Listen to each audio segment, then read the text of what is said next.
2022년 10월 25일 영국 역사에 있어 정말 깜짝 놀랄 만한 일이 일어납니다. 그 일은 바로 리시 수낙 이 인물로 인하여 일어납니다. 안녕하세요. 쉬운 인문학입니다. 과연 그 사건은 무엇이고 리시 수낙은 누구일까요? 그럼 쉬운 인문학과 함께 출발하겠습니다. 우선 리시 수낙을 알아보려면 그의 집안부터 살펴보아야 합니다. 우선 그의 친할아버지, 인도와 파키스탄에 걸쳐있는 펀자브 브라반의 후예인 그의 할아버지 임다스 수낙은 1935년 대영 제국 치하 케냐 지역의 관료로 선발되어서 아프리카로 이주했고 다시 1960년대 영국으로 이주한 인물입니다.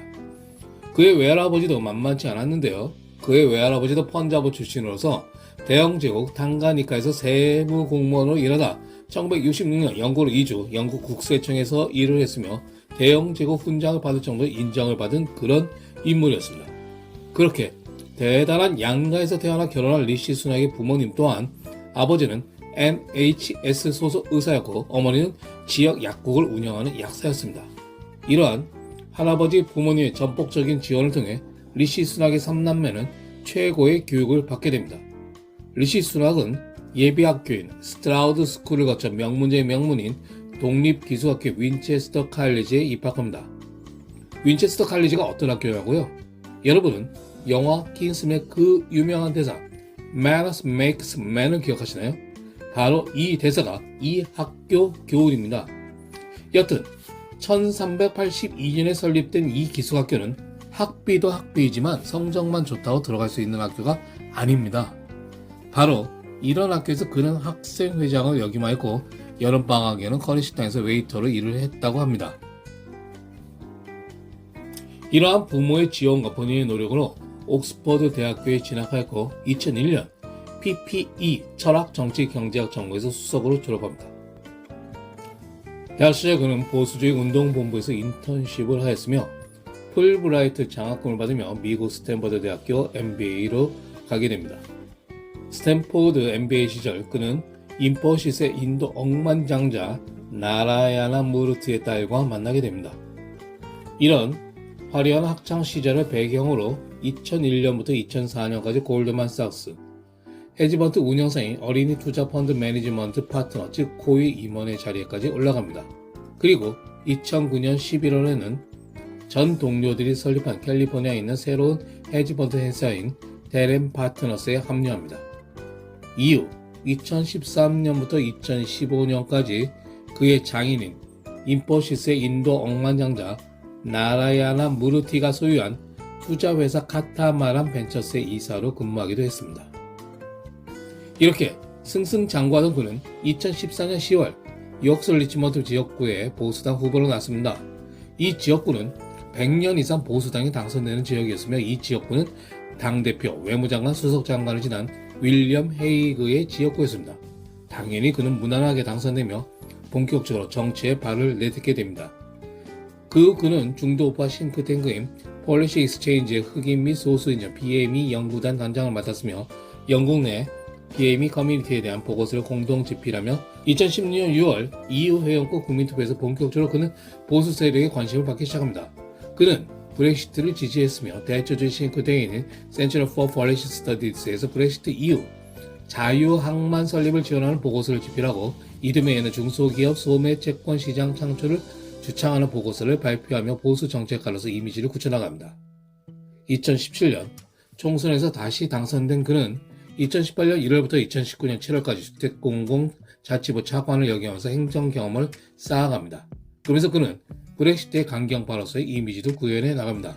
2019년 보수당 당수선거의 보리스 존슨을 적극 지지하며 선거 기간 내에 열렬히 활동하면서 일반 보수당원 사이에서 서서히 떠오르는 스타가 되어갑니다. 2019년 7월 24일 총리가 된 보리스 존슨은 재무수석부 장관으로 리시 수낙을 임명하였고 동시에 그는 여왕의 자문기관인 추민원의 일원이 되는 영광을 얻습니다. 그리고 다음 해인 2020년 2월에는 극렬한 반대에도 불구하고 보리스 존슨은 재무장관으로 그를 임명합니다. 2020년 3월 1일 기업들을 위한 긴급 3,300억 파운드의 지원을 발표하였고 주택 구매자를 위한 인지세 면세와 특수업종 기업들의 부가가치세 감면 그리고 고용주들을 위한 고용 유지에 대한 지원금 정책을 내놨습니다.